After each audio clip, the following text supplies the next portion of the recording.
So just very quickly on the Leafs preseason game, I know, Steve, you got some stuff that you wanted to talk about. It got a little chippy towards the end. Score doesn't really matter. The Leafs did win, but who cares? Calle Yarncroke scored with 17 seconds in. Nick Robertson, obviously it's the preseason. He's going to score every game. What a shot. It's a monster shot. But it got a little chippy when Tyler Clevin hit Michael Pezzetta, and it looked like from behind on the head. I think it's just a hockey play. I don't see that as a... It was less on Clevin and more... He went into the boards badly. He did. And I think if it wasn't that absolute psychopath, Michael Pezzetta, the player might have gotten injured. But it's Michael Pezzetta who is... he's terrifying. He is. He's not terrifying. afraid of anybody or anything. Lots of experience playing against Ottawa because he played in Montreal for so long. I don't know how many games he's going to play this season, but he is 100% playing the 2 games the Leafs have against the Sharks and fighting Ryan Reaves probably 4 times combined. Because he's insane. He's an insane person. He's crazy. Do you miss Ryan Reaves? No. No? Now that things have started and he's officially a Shark? No. I liked him, but he's fine. I felt the way... He's a nice man. I saw the interview he did when he went out, and I was like, oh. A little bit... It was a little... I got turned off. I liked him a lot while he was here. I was a Reaves booster. I was like, yeah, go fight people. That's awesome. I felt a little put off by that interview as a fan. And that's okay. Listen, he had his perspective. I have mine. I didn't like the answer. Getting a player you might actually use for Ryan Reaves is nuts. And that player was chirped by Brady Tkachuk yesterday. Henry Thrun, Brady Tkachuk was going after him. It's like, oh. Man, Brady doesn't have... So remember I said no one was trying? I lied. Brady Tkachuk, he doesn't get it. It's Henry Thrun. He was going after Landon Sim. And Marshall Rifai is a psychopath. And tell me more about that, because you were tweeting about that yesterday. Oh, gosh, I love him. Listen, I don't know how on earth he plays games for this team. They have their same 6 guys from last year. They have Thrun. They have Myers. They have Mermis. They have so many guys signed to NHL deals. But this guy, you watch him play, he's a mouth. He's mouthy. He's yappy. He'll fight. What is he doing fighting Zach McEwen? That's not a good match for him. But he took him up on it, and he did okay. I mean, it wasn't a complete disaster. And he tried to He tried to wipe Ridley Gregg off the face of the earth. And I was like, when he dropped the gloves with Batherson and Perron came in, I was like, what's Perron doing? And then I was like, oh, he's trying to prevent Drake Batherson from fighting like a Marlies in the preseason. Yeah, there's no need for that. That's friggin' silly.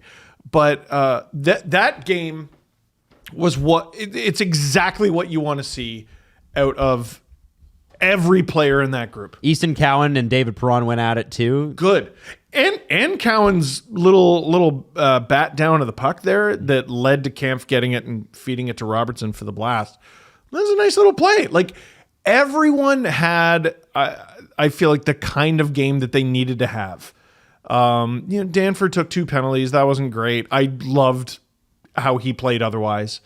Akhtumov built a little bit of confidence there. There was a lot to like about that, but it doesn't mean anything for their prospects. Certainly, it's better than all of them going out and doing a bad job. Exactly. It doesn't mean anything for their prospects of playing opening night necessarily.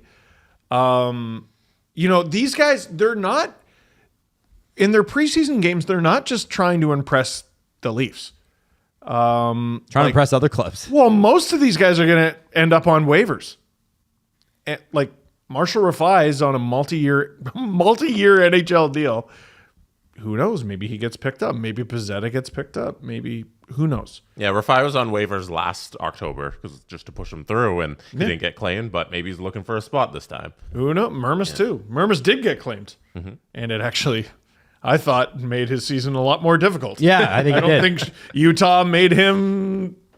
I don't think that was good for him. If there's opportunity because of injuries, Marshall Rifai is a guy I'd like to see get a shot. I want to see it. He's played 2 NHL games, and it came the 23-24 season. And that was Keefe. Yeah. Yeah, that would have been Keefe. Yeah, if it was 23-24. Like he played 2 NHL games, and last year he was up and down a whole bunch as like protection as the 8th defenseman or whatever it is, but they never used him or found a way to use him. This year, like just one of those games where injuries happen, the guy needs a night off. Try Moshe Rifai. Yeah, maybe Chris Tanev could take a night off getting absolutely pounded in the corner. See, I see Rifai as like kind of a Benoit replacement guy. Like if Benoit were to get hurt, just some lunatic you can throw out there and hit everyone. I like that. Wouldn't you rather have the lunatic? And the problem in recent years has been not enough lunatics.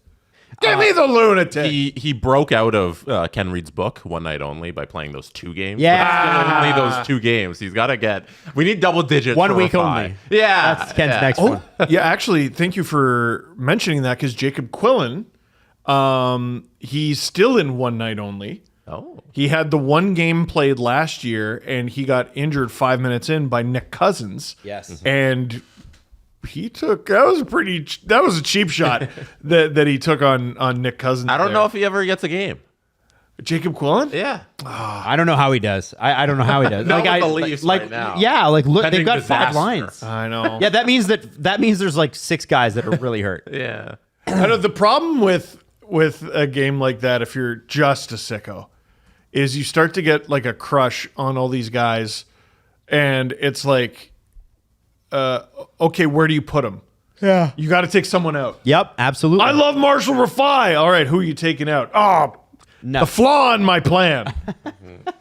I thought they increased roster size to friggin' 30. Nuts. Quillen's still only 23. I shouldn't cast him aside. So Yeah. he's got plenty of You're a time. piece of crap. Yeah. Jesse, did you see anything in that game that translated for some of the stuff that you saw at camp? No. No. Okay. No. That's just a like game. there's so little to take away from a preseason game. It's like if you make evaluations and judgments, you have to realize that it's practice. Yeah. Like it's practice for everybody out there. And like I like the energy stuff you're talking about, the guys who are willing to go in this environment. Like that's fun. But in terms of like skill against the other team, it's the Nick Robertson thing over and over again. He's going at 1,000%. He's an NHL player. Of course he's going to score that goal. He should score that goal. He's meeting expectations by looking good out there. And I think it'll be even more interesting to see on Tuesday kind of what the more A squad looks like together and see how those lines mesh in a practice environment against another team. And I would not That's be more what I'm surprised, though, if they lose that game because it's like Ottawa's top guys are not going to go 100%. They're just not. And I don't know that Toronto's guys are going to go 100%. They didn't lose because the Sens didn't lose because they're bad. No, the score is so irrelevant in these games. Yeah. Yeah. You want to look at the individual performances. So it's the Bad News Bears game 1, the mostly NHL squad game 2. Games 3 and 4, I think, are the really interesting ones because you see who's impressed and who's getting a new opportunity. Yeah, those are like the tryout games where we're like, okay, we're kind of dialed in on like, you could have this spot or the other guy could have this spot. Show us what it actually is. You show us what we should pick here for those lines. I think you nailed it. Like those games in the middle are kind of the important preseason games. 5 and 6. And then like the last one. Yeah, the last one just fucking throw it out the window. A few guys were sent back to junior. The guys that are still around are obviously the guys they're taking a longer look at. And you have to narrow it down. There's like 57 guys to start camp. Like you can't. 73. Oh, 73. Oh, my God. Remember I said 72 and then Steve corrected me? 73, stupid.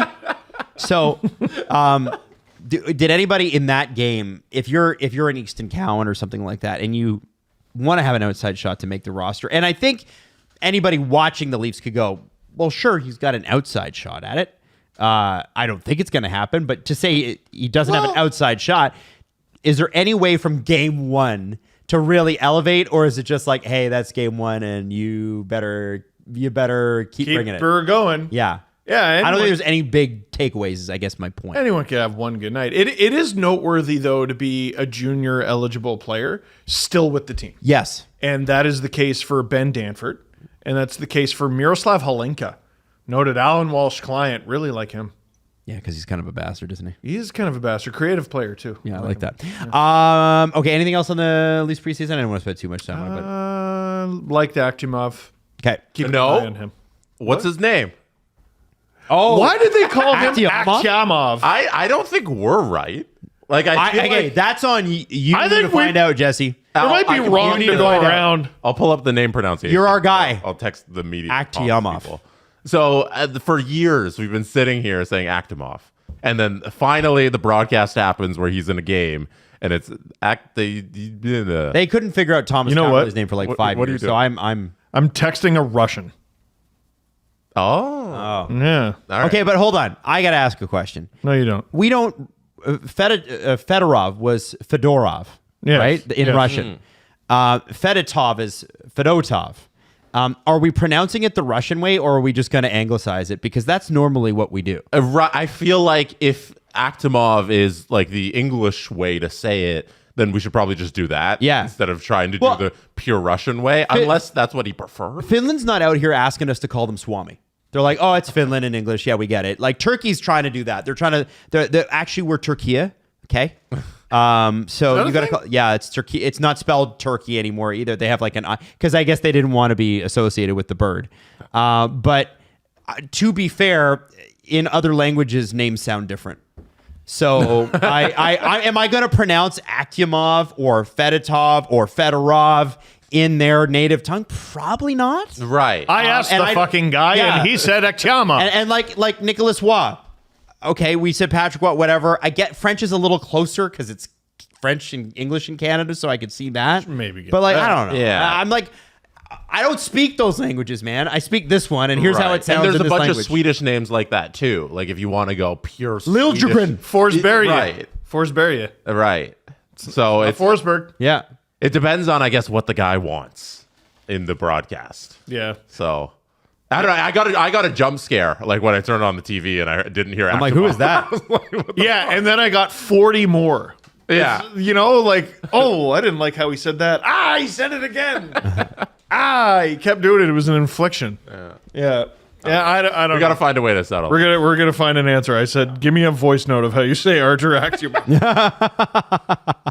Oh, here we go. Oh, that's Jeez, quick. that was quick. Artur Akhtyamov. Akhtyamov. Akhtyamov. Artur Akhtyamov. No, that's 3 syllables. Akhtyamov. No. I'm not, honestly, I don't even. Artur Akhtyamov. Shout my out mouth Andre. Can't do that. My mouth can't do that. Oh fuck. Artur Akhtyamov. So anyway, Akhtyamov had a good game. Oh yeah, you're doing that. Had a good game. You're doing. I'm not doing that shit. No. Oh shit. No, it's like remember Nikolai Kulemin? It was Kulemin. Yeah. Yeah. Kulemin. I Hey, can that's say cool. It's cool. Akhtyamov. Akhtyamov is in my vocabulary. Okay. But That is 4. There's the wrong amount of syllables. Now you're just making me mad. What about Grabowski? What do you think? He's a Canadian guy now, but It's pronounced Grabo. Mikhail Grabagool. Grabo. Yeah, Grabo. Oh my God. Hey, how'd you feel I about wish I had that in my arsenal when he was a Leaf. How did you feel about Bartolini's goal? Oh, Barbolini's Barbolini. goal? Oh, hey. Fucking. Hey, I was like, man, we got to mention Barbolini. I forgot about that. If he gets sent down, it's anti-Italian discrimination. Yeah, there you go.